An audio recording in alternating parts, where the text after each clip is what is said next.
આ તો ખાનદાની ક્રિમિનલ નીકળ્યો।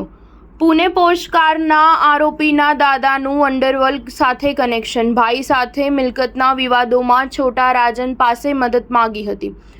પુણેમાં દારૂના નશામાં પોસ્ટકાર ચલાવીને 2 એન્જિનિયરોની હત્યા કરનાર સગીર આરોપીના દાદા સુરેન્દ્ર અગ્રવાલના અંડરવર્લ્ડ સાથે કનેક્શન હોવાનું જાણવા મળ્યું છે। જણાવવામાં આવી રહ્યું છે કે 2021માં સુરેન્દ્રએ તેના ભાઈ આર.કે. અગ્રવાલ સાથે પ્રોપર્ટી વિવાદને ઉકેલવા માટે છોટા રાજન પાસે મદદ માંગી હતી। મહારાષ્ટ્રના નાયબ મુખ્યમંત્રી દેવેન્દ્ર ફડણવીસે કહ્યું કે આની પણ તપાસ કરવામાં આવશે। બીજી તરફ પોલીસે સગીર આરોપી કરતાં તેના પિતા વિશાલ અગ્રવાલ પર વધુ આરોપો લગાવ્યા છે। એફઆઈઆર મુજબ રિયલ એસ્ટેટ ડેવલપર વિશાલ જાણતો હતો કે તેનો પુત્ર સગીર છે, તેમ છતાં તેણે માત્ર તેના પુત્રને 2.50 કરોડ રૂપિયાની નંબર પ્લેટ વિનાની પોર્શ કાર આપી।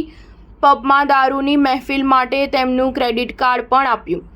આ કાર્ડથી આરોપીએ 90 મિનિટમાં 48,000 રૂપિયાનું બિલ ચૂકવી દીધું હતું। કારના ડ્રાઈવરે આરોપીને કાર આપવાની ના પાડી હતી, પરંતુ પિતા વિશાલના કહેવાથી તેણે કાર આપી હતી। 18મી મેની રાત્રે આરોપીએ એક પબમાં દારૂની મહેફિલ બાદ બાઇક પર સવાર યુવક અને યુવતીને કાર સાથે ટક્કર મારી હતી। આ અકસ્માતમાં બંનેના મોત નીપજ્યા હતા।